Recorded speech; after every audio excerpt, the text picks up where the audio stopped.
Hi friends, ಎಲ್ರಿಗೂ ನಮಸ್ಕಾರ. UK ಅಡುಗೆ ಚಾನಲ್ಗೆ ಸ್ವಾಗತ. ಇವತ್ತು ನಾನು ಗೋಬಿ ಮಂಚೂರಿನೇ ಯಾವ ಥರ ಮಾಡೋದು ಅಂತ ತೋರಿಸ್ಕೊಡ್ತಾ ಇದ್ದೀನಿ.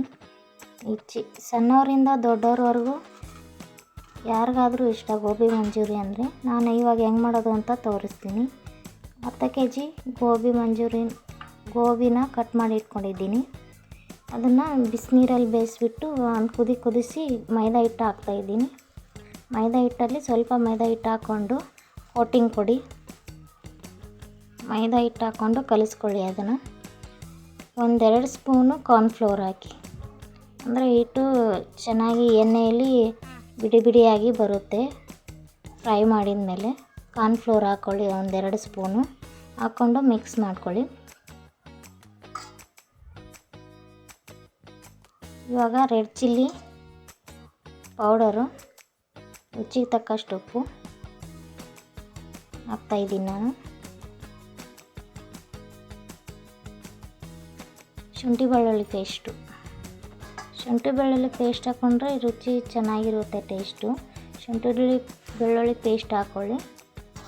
ಖಾರ ಇನ್ನೊಂಚೂರು ಜಾಸ್ತಿ ಬೇಕು ಅಂದರೆ ಇದರಲ್ಲಿ ಹಾಕ್ಕೋಬೋದು, ಇಲ್ಲಾಂದರೆ ಒಗ್ಗರಣೆಲೇ ಹಾಕ್ಕೋಬೋದು ನಾವು. ಖಾರನ ಹಾಕ್ಕೊಂಡು ಚೆನ್ನಾಗಿ ಮಿಕ್ಸ್ ಮಾಡ್ಕೊಳ್ಳಿ. ಇದು ಗೋಬಿ ಮೇಲೆ ಕೋಟಿಂಗು ಚೆನ್ನಾಗಿ ಕೊಟ್ಕೋಬೇಕು, ಅದು ಮೈದಾ ಹಿಟ್ಟು. ಈ ಥರ ನಾನು ಮಿಕ್ಸ್ ಮಾಡಿದ್ದೀನಿ ನೋಡಿ, ಈ ಕನ್ಸಿಸ್ಟೆನ್ಸಿಲಿ ಬರಬೇಕು ಅದು. ಎಣ್ಣೆ ಕಾಯಕ್ಕಿಟ್ಟಿದ್ದೀನಿ. ಎಣ್ಣೆ ಜಾಸ್ತಿ ಕಾಯಬೇಕು. ಹಸಿ ಎಣ್ಣೆ ಕಾದಿರಲಿಲ್ಲ ಅಂದರೆ ಗೋಬಿ ಚೆನ್ನಾಗಿ ಬರಲ್ಲ. ಕಾದಿದೆ ಇಲ್ಲೋ ಅಂತ ನೋಡ್ಕೊಳ್ಳಿ ಫಸ್ಟು. ಇವಾಗ ಚೆನ್ನಾಗಿ ಎಣ್ಣೆ ಕಾದಿದೆ, ನಾನು ಫ್ರೈ ಮಾಡ್ತಾಯಿದ್ದೀನಿ ಜಾಸ್ತಿ ಹಾಕಿ. ಮೀಡಿಯಮ್ ಫ್ಲೇಮಲ್ಲಿ ಇಟ್ಕೊಳ್ಳಿ. ಎಣ್ಣೆ ಜಾಸ್ತಿ ಕಾದಿರಬೇಕು ಇದಕ್ಕೆ, ಅಂದರೆ ಗೋಬಿ ಕೆಂಪಿಗೆ ಚೆನ್ನಾಗಿ ಬರುತ್ತೆ. ಹಾಕ್ಕೊಂಡು ಫ್ರೈ ಮಾಡ್ಕೊಳ್ಳಿ.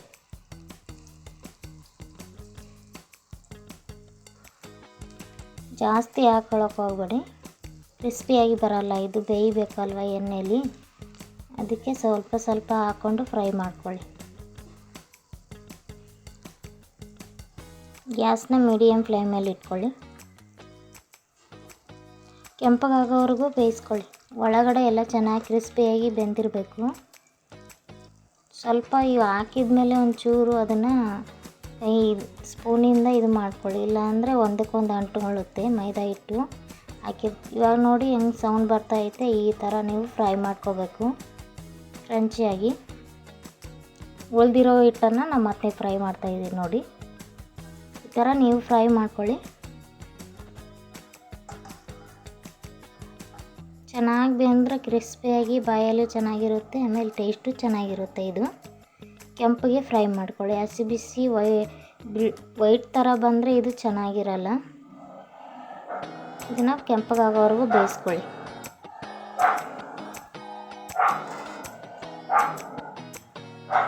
ನೋಡಿ ಮುಕ್ಕಾಲು ಭಾಗ ಬೆಂದೈತೆ. ನೋಡಿ ನಾನು ಅದನ್ನು ಬಿಡಿಸ್ಕೊತಾ ಇದ್ದೀನಿ. ಒಂದಕ್ಕೊಂದು ಅಂಟುಕೊಂಡಿರುತ್ತೆ. ಫ್ರೈ ಮಾಡ್ಕೊಂಡಿದ್ದೀನಿ ನೋಡಿ.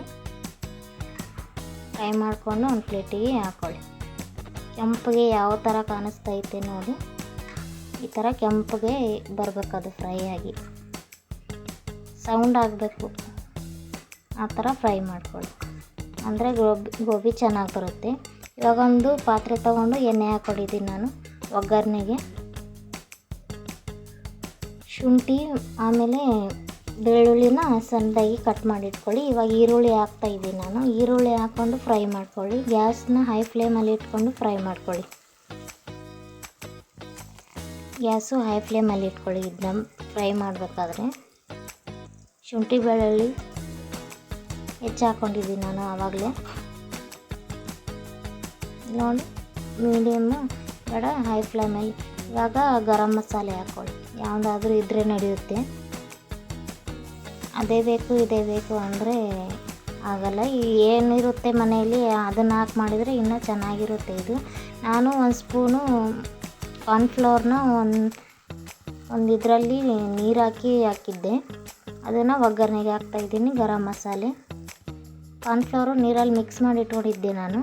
ಇವಾಗ ಕೆಂಪು ಖಾರ, ರೆಡ್ ಚಿಲ್ಲಿ, ಇದನ್ನು ಹಾಕ್ಕೊಂಡ್ರೆ ಹಾಕೋಬೋದು, ಇಲ್ಲಾಂದರೆ ಗೋಬಿಗೆ ಹಾಕಿರ್ತೀವಲ್ಲ ಜಾಸ್ತಿ ಖಾರ ತಿನ್ನೋರು ಹಾಕೋಬೋದು. ಇಲ್ಲಾಂದರೆ ಬೇಡ. ಮಕ್ಕಳು ತಿನ್ನೋದಾದರೆ ಸ್ವಲ್ಪನೇ ಹಾಕ್ಕೊಳ್ಳಿ ಖಾರನ. ಸಾಸ್ ಹಾಕ್ಕೊಳ್ಳಿ, ಸೋಯಾ ಸಾಸ್ ಸ್ವಲ್ಪನೇ ಹಾಕ್ಕೊಳ್ಳಿ, ಜಾಸ್ತಿ ಹಾಕ್ಕೊಳಕ್ಕೆ ಹೋಗ್ಬೇಡಿ. ಇದಕ್ಕೆ ಉಪ್ಪು ಹಾಕ್ಕೊಂಡಿಲ್ಲ ನಾನು, ಯಾಕಂದರೆ ಗೋಬಿಲಿ ನಾನು ಉಪ್ಪು ಹಾಕಿರೋದ್ರಿಂದ ಇದಕ್ಕೆ ಉಪ್ಪು ಹಾಕಿಲ್ಲ. ಇದನ್ನು ಹಾಗೆ ಫ್ರೈ ಮಾಡ್ಕೊಳ್ತಾ ಇದ್ದೀನಿ ನಾನು. ಈ ಸಾಸು ಚೆನ್ನಾಗಿ ಒಗ್ಗರಣೆ ಚೆನ್ನಾಗಿ ಫ್ರೈ ಆಗಬೇಕು. ಫ್ರೈ ಆದಮೇಲೆ ಗೋಬಿನ ಫ್ರೈ ಮಾಡಿ ಇಟ್ಕೊಂಡಿದ್ವಲ್ಲ ನಾವು, ಅದನ್ನು ಮಿಕ್ಸ್ ಮಾಡ್ಕೊಳ್ಳಿ. ಇದನ್ನು ಜಾಸ್ತಿ ನಿಮಗೆ ಮೆತ್ತಗೆ ಬೇಕು ಗೋಬಿ ನಾವು ಇದು ಮಾಡ್ತೀವಂದರೆ ಒಂಚೂರು ನೀರು ಮಿಕ್ಸ್ ಮಾಡ್ಕೊಳ್ಳಿ. ಬೇಡ ನಮಗೆ ಡ್ರೈ ಆಗೇ ಇರಬೇಕು ಅಂದರೆ ಹಂಗೆ ನಾವು ಏನು ಇವಾಗ ಒಗ್ಗರಣೆ ಮಾಡಿದ್ದೀವಲ್ಲ ಅದರಿಂದನೇ ಕಲಿಸ್ಕೊಳ್ಳಿ. ಹಾಕ್ಕೊಂಡು ಕೊತ್ತಂಬರಿ ಅಥವಾ ಸ್ಪ್ರಿಂಗ್ ಆನಿಯನ್ ಇದ್ದರೆ ಸ್ಪ್ರಿಂಗ್ ಆನಿಯನ್ ಮೇಲ್ಗಡೆ ಹಾಕ್ಕೊಂಡು ಮಾಡ್ಬೋದು. ನೀವು ಎಲೆಕೋಸನ್ನ ಹಾಕೋಬೋದು ಮೇಲ್ಗಡೆ ಡೆಕೋರೇಷನ್ಗೆ, ಇಲ್ಲಾಂದರೆ ಬೇಡ. ಕೊತ್ತಂಬರಿ ಹಾಕ್ಕೊಳ್ತೀನಿ ನಾನು. ಚೆನ್ನಾಗಿ ಫ್ರೈ ಆಗಬೇಕು. ನೋಡಿದ್ರಲ್ಲ ಫ್ರೆಂಡ್ಸ್ ಯಾವ ಥರ ಗೋಬಿ ಮಾಡೋದು ಈಸಿಯಾಗಿ ಅಂತ. ಇದಾಗಲೇ ಹೊಸ್ದಾಗಿ ನೋಡ್ತಾ ಇರೋ ನಮ್ಮ ಚಾನಲ್ನ ಶೇರ್ ಮಾಡಿ. ಈ ರೆಸಿಪಿ ಇಷ್ಟ ಆದರೆ ಲೈಕ್ ಮಾಡಿ, ಶೇರ್ ಮಾಡಿ, ಕಮೆಂಟ್ ಮಾಡಿ.